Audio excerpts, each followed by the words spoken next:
अस्सलाम वालेकुम नाजरीन, आप देख रहे हैं INN चैनल। मैं हूं शेख अहमद अली। इस न्यूज़ बुलेटिन में आइए नजर डालते हैं दिन भर की बड़ी खबरों पर। भारतीय जनता पार्टी के कौमी सदर JP नड्डा ने शहर हैदराबाद के HICC में पार्टी के 2 रोज़ा कौमी आमिला के इजलास का इफ्तिताह किया। वज़ीर आज़म नरेंद्र मोदी, मरकजी वुज़रा और 18 रियासतों के वुज़राए आला के साथ साथ जुमला 352 मंदूबीन इस इजलास में शिरकत कर रहे हैं। इस इजलास में मुल्क की सियासी और समाजी सूरत हाल के साथ साथ पार्टी के तंजीमी ढांचे पर भी तबादला ख्याल किया जा रहा है। बीजेपी आमिला के इजलास के मकाम पर जो मकामी डांसर्स हैं उनके ग्रुप ने अपना मुजाहरा किया। कोविड-19 वबा के बाद पहली मरतबा बीजेपी आमिला का इजलास मुनक़िद हो रहा है। इस मौके पर मरकजी वुज़रा ने अलग अलग प्रेस कॉन्फ्रेंसेस की। आज 2 मरकजी वुज़रा धर्मेंद्र प्रधान और स्मृति ईरानी ने भारतीय जनता पार्टी के रियासती हेडक्वार्टर्स के दफ्तर में मुख्तलिफ प्रेस कॉन्फ्रेंसेस को मुखातिब किया।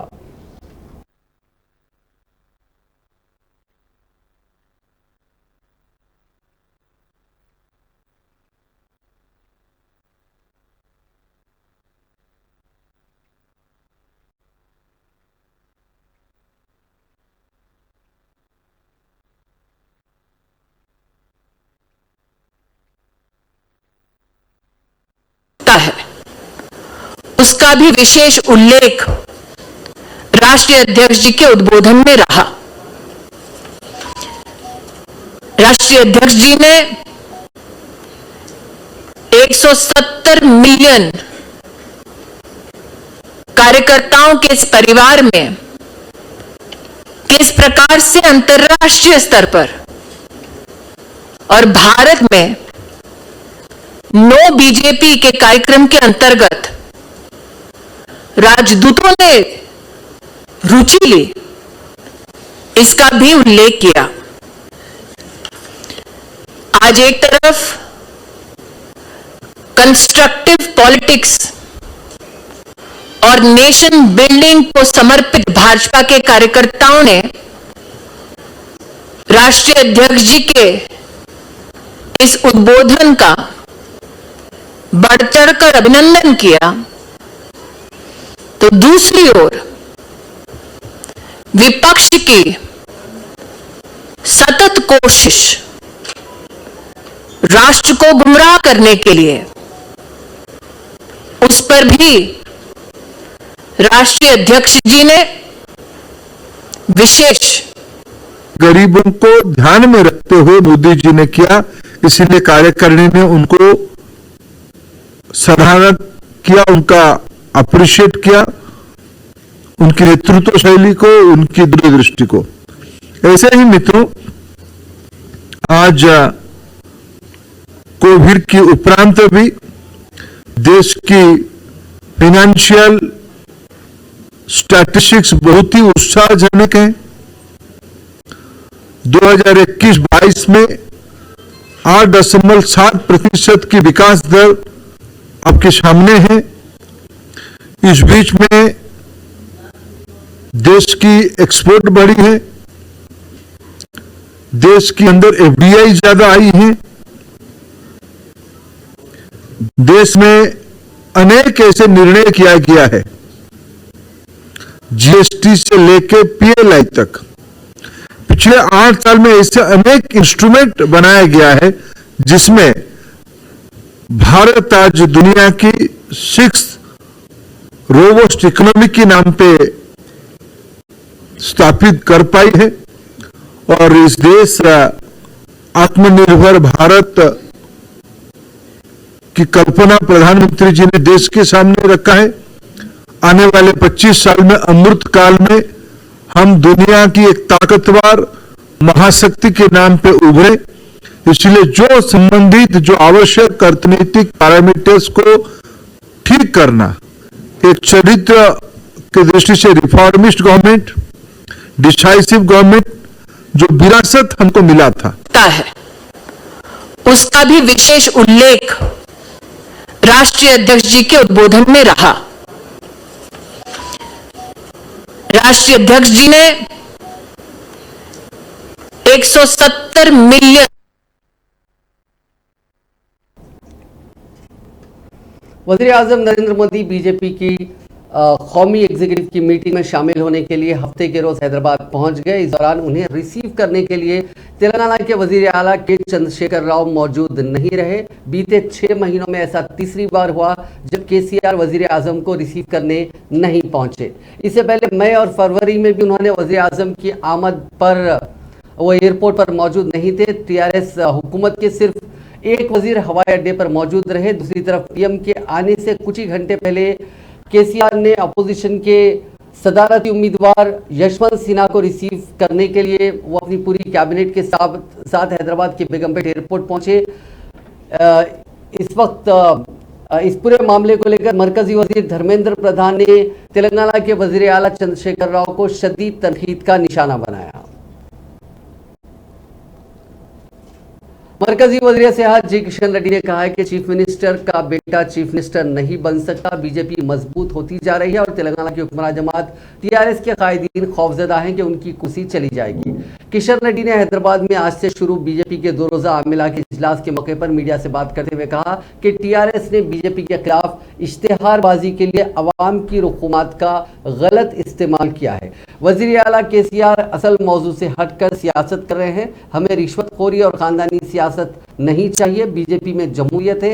एक मामूली कारकुन भी वजीर आला, वजीर आजम या सदर जमहूरिया बन सकता है। हमें रिश्वतखोर पार्टी से सबक सीखने की जरूरत नहीं है।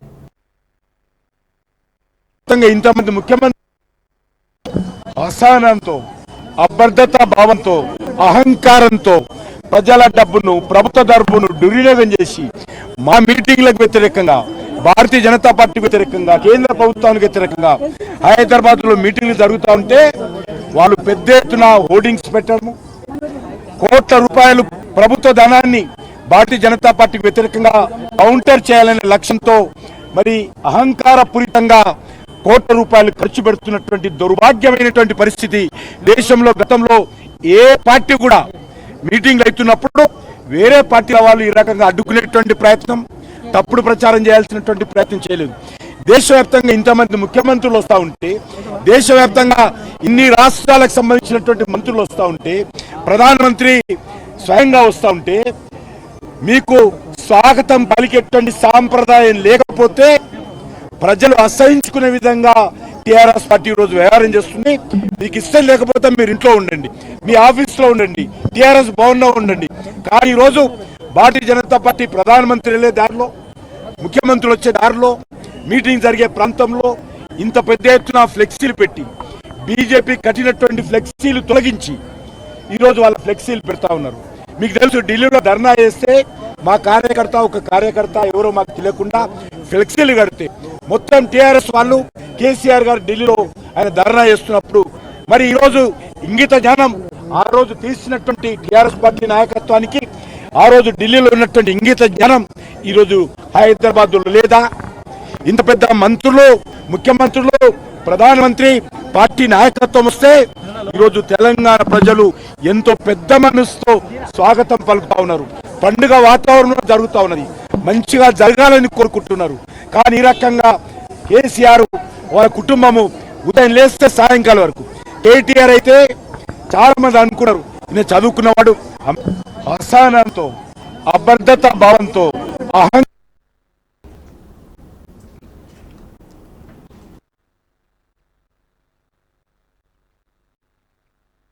इदारों के सरबराहों और ब्यूरो चीफ्स के साथ मुलाकात की ताकि मरकज में गुज़िश्ता चंद सालों में एनडीए हुकूमत की कामयाबियों की तफसीलात से वाकिफ करवाया जा सके। उन्होंने कहा कि हुकूमत कोविड बहरान के दौरान हर तरह से अवाम का साथ दे रही थी। उन्होंने कहा कि रियासत की टीआरएस हुकूमत अपने वादों को पूरा करने में हर तरह से नाकाम रही। उन्होंने कहा कि बीजेपी लीडर अवाम के दिलों में है। सबका साथ, सबका विकास, 24 घंटे बदउनवानी से पाक हुकूमत फराहम करना उसका मकसद है। शहर हैदराबाद में बीजेपी की कौमी आमिला के इजलास के मौके पर चार मीनार की मंदिर के दर्शन के लिए जाफरानी जमात के अहम कायदीन की आमद के पेश नज़र पुलिस की जानिब से तारीखी इमारत के अतराफ सिक्योरिटी के सख्त इंतजाम किए गए हैं। उत्तर प्रदेश के वजीर आला योगी आदित्यनाथ इस मंदिर में आज दर्शन करने वाले थे, ताहम ये प्रोग्राम मुलतवी कर दिया गया। DCP south zone Sai Chaitanya ने दीगर पुलिस अहदेदारों के साथ चारमीनार के करीब सिक्योरिटी इंतजामात का जायजा लिया। गुज़िश्ता 2 दिनों के दौरान जाफरानी जमात के बेशतर कायदीन ने इस मंदिर पहुंचकर दर्शन किए थे। क्या करें बाबू, जाओ आप, क्या काम है अपना? गोरिया जी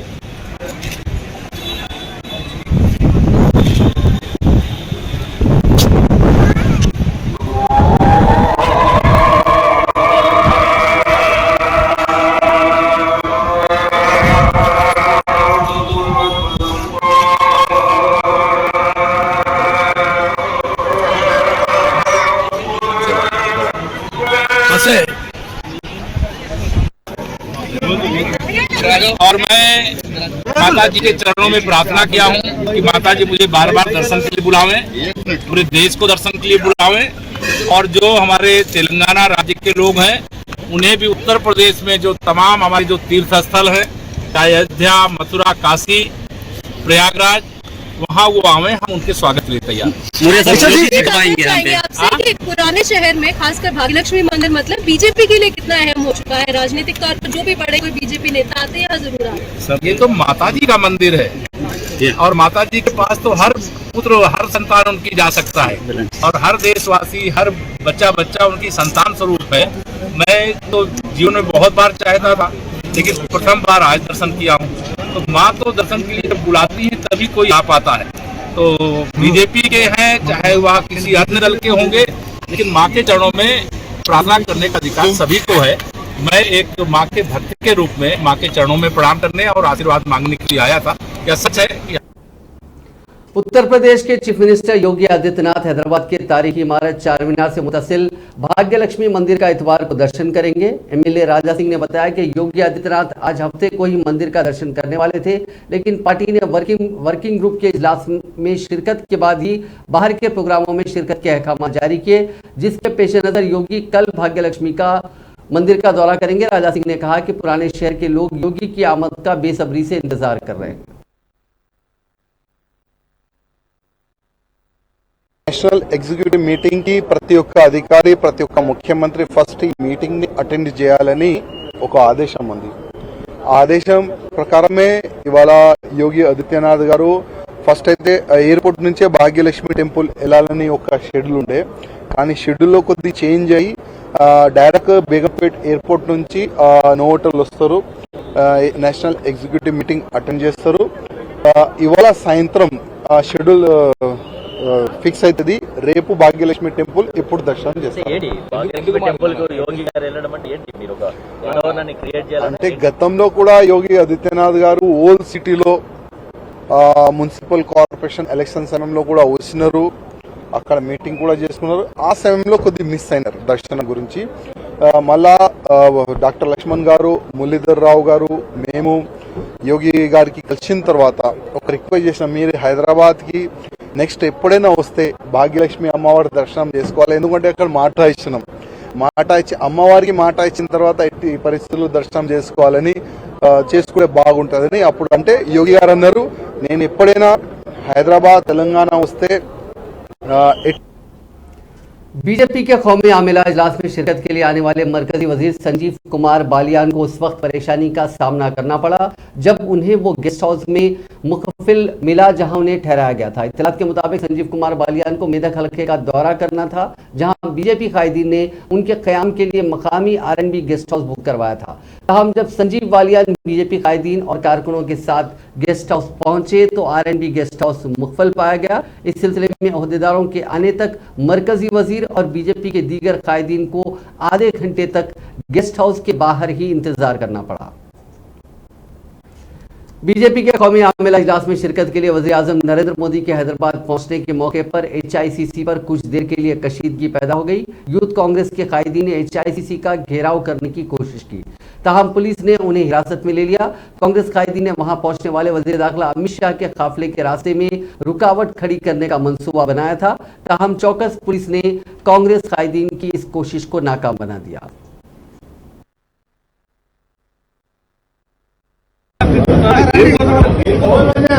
फोन इसको करना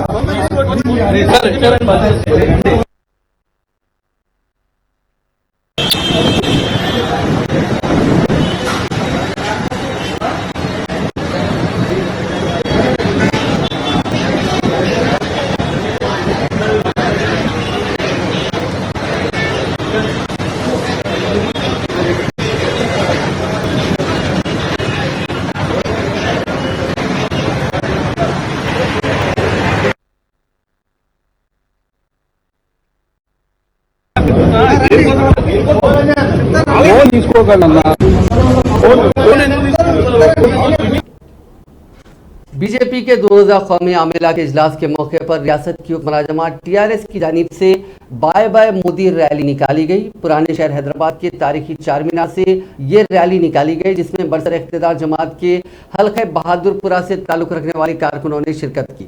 इन कारकुनों के हाथों में फ्लेक्सी था जिस पर लिखा गया था कि बाय बाय मोदी। साथ ही ये कारकुन भी बाय बाय मोदी के नारे लगा रहे थे। वाज़ेह है कि गुज़िश्ता चंद दिनों से शहर के बाज़ मकामात पर भी बाय बाय मोदी के फ्लेक्सी बोर्ड्स लगाए गए थे।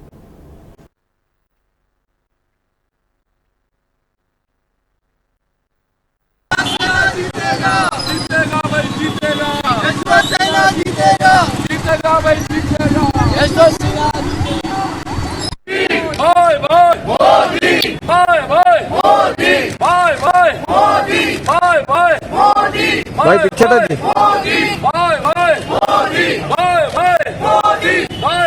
भाई उठते थे।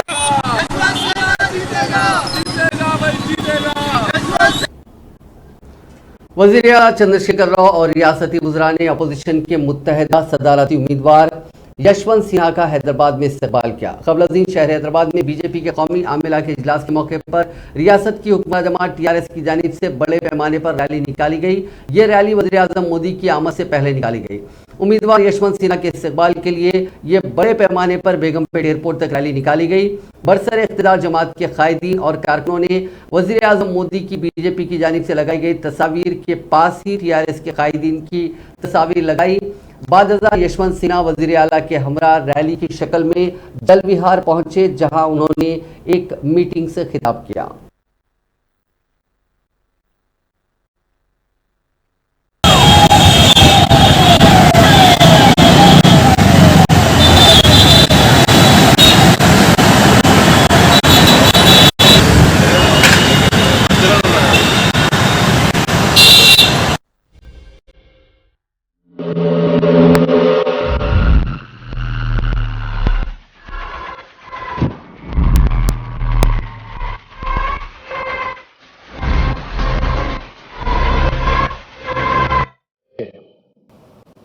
आदरणीय मुख्यमंत्री जी से बात करते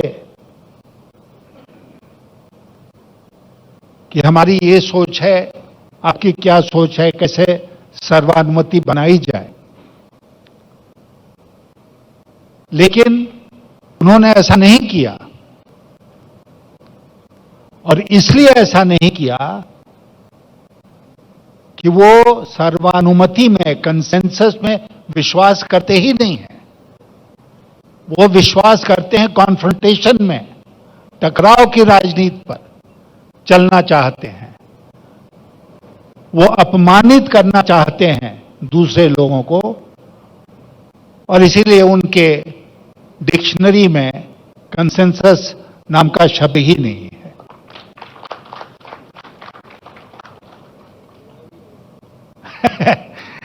तो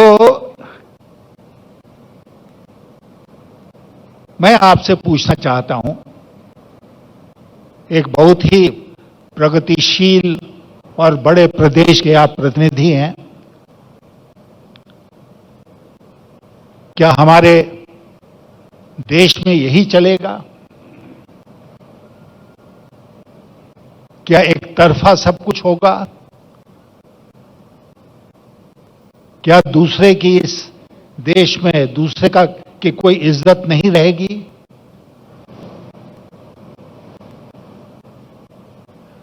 और इसीलिए हम जोर देकर इस बात को कह रहे हैं कि ये दो व्यक्तियों की लड़ाई नहीं है आज राष्ट्रपति का चुनाव। ये दो व्यक्तियों के आइडेंटिटी की लड़ाई नहीं है, ये एक विचारधारा की लड़ाई है, एक आइडियोलॉजिकल बैटल है, और उस लड़ाई को हम आपके सहयोग से लड़े हैं। और जब हम लड़ाई में जाते हैं तो हम इस बात की चिंता नहीं करते हैं कि सामने जो हमारा प्रतिद्वंदी खड़ा है। चीफ मिनिस्टर के चंद्रशेखर राव ने आज बीजेपी कायदीन को चैलेंज किया कि अगर उनमें हिम्मत हो तो तेलंगाना हुकूमत को गिराकर दिखाएं। अगर ऐसा मुमकिन है तो हम भी दिल्ली में बीजेपी हुकूमत को गिरा देंगे। अपोजिशन के सदारती उम्मीदवार यशवंत सिन्हा की आमद के मौके पर टीआरएस पार्टी की जानिब से नेकलेस रोड से जल विहार में मुनक्किदा इजलास से खिताब करते हुए चीफ मिनिस्टर केसीआर ने नरेंद्र मोदी हुकूमत को हदफ तनकीद बनाया। उन्होंने कहा कि मोदी हुकूमत इख्तिदार में आने के बाद रियासतों के लिए कोई फायदा तो नहीं पहुंचा, लेकिन उन्होंने 8 रियासतों में इख्तिदार में आने वाली गैर बीजेपी हुकूमतों को गिराते हुए वहां अपनी हुकूमतें कायम कर ली। हालिया दिनों महाराष्ट्र की हुकूमत को गिरा दिया गया। चीफ मिनिस्टर ने कहा कि बीजेपी के कायद तेलंगाना में टीआरएस हुकूमत को गिरा देने की बात कर रहे हैं। बीजेपी के कायदीन ने महाराष्ट्र की तर्ज पर तेलंगाना में भी टीआरएस हुकूमत को गिराने की सोच रहे हैं। वो इसके लिए तैयार हैं। अगर बीजेपी के कायदीन टीआरएस हुकूमत को गिरा सकते हैं तो वो भी मरकज की बीजेपी हुकूमत को गिरा देंगे। उनके पास वो तमाम इतलात हैं कि मरकज में कितनी बदनुमानी हुई है और वजीर आजम के सनतकार दोस्तों की जानिब से लूटी गई रकम कहां छुपा कर रखी गई है, वो पूरा हिसाब उनके पास मौजूद है। चीफ मिनिस्टर ने कहा कि बीजेपी की बदनुमानियों का कच्चा छिट्टा वो बहुत जल्द मंजर आम पर लाएंगे। चीफ मिनिस्टर केसीआर ने तनकीद की कि वज़ीर आज़म नरेंद्र मोदी अपोजिशन के खिलाफ झूठा प्रोपेगेंडा कर रहे हैं। उन्होंने मुतालबा किया कि वज़ीर आज़म आज 2 रोज़ा दौरे पर हैदराबाद पहुंचे, वो 2 दिन तक यहीं क़याम करेंगे, वो टीआरएस के सवालात का जवाब दें। डाल के भी ढूंढो तो नहीं मिले, जो जिसको कहना है कहे, यही हमारा लोकतंत्र का मान्यता है। हम इतना ही कहना चाहेंगे, माननीय प्रधानमंत्री जी, जिस प्रकार से आप विपक्षी दलों के नेताओं पे गला फाड़ फाड़ के गलत आरोप लगाते हैं, उसी प्रकार से जो संबोधित करने वाले हैदराबाद सभा को, उसमें हमारे प्रश्नों का उत्तर दीजिए। ये मांग आज आपसे देश कर रहा है। प्रधानमंत्री जी, जब आप पहली बार चुने गए थे, जनता के साथ कई आश्वासन दिए थे, कई प्रॉमिसेस किए थे। एक भी, कम से कम एक भी आपका किया हुआ वादा पूरा हुआ क्या? हम जानना चाहेंगे तो किया है तो किस वादा आपने पूरा किया? एक भी, कम से कम एक भी टार्च लाइट डाल के भी ढूंढो तो नहीं मिलेगा। ये मैं नहीं, सारे देश कह रहा है।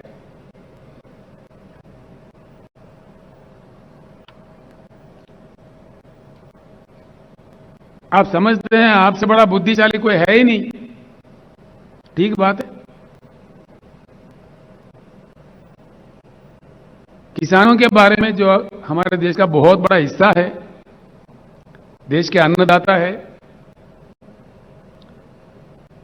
आपने कह दिया कि किसान का इनकम डबल करेंगे। डबल तो हुआ ही नहीं, खर्चा डबल हुआ जरूर। आपने जिस प्रकार से डीजल बढ़ा दिए, पेट्रोल बढ़ा दिए, बिजली का कीमत बढ़ा दिए, खाद का कीमत बढ़ा दिए। रियासती वजीर तलसनी श्रीफाज यादव ने कहा कि अगर मरकजी हुकूमत क़ब्ल अज़ वक्त इंतखाबात करवाती है तो ऐसी सूरत में टीआरएस भी इंतखाबात के लिए तैयार हैं। उन्होंने बेगमपेट एयरपोर्ट पर वज़ीर आज़म नरेंद्र मोदी के इस्तकबाल के मौके पर मीडिया से बात करते हुए कहा कि अगर बीजेपी तेलंगाना में महाराष्ट्र के मॉडल को पेश करने की कोशिश करती है तो उसकी शिद्दत से उसका मुकाबला किया जाएगा। उन्होंने कहा कि टीआरएस पार्टी सामने वाले की इज्जत करती है और जब सामने वाला हमारी इज्जत नहीं करता तो हम उसको मुनासिब जवाब ही सिखाते हैं। टीआरएस किसी से डरने वाली जमात नहीं है।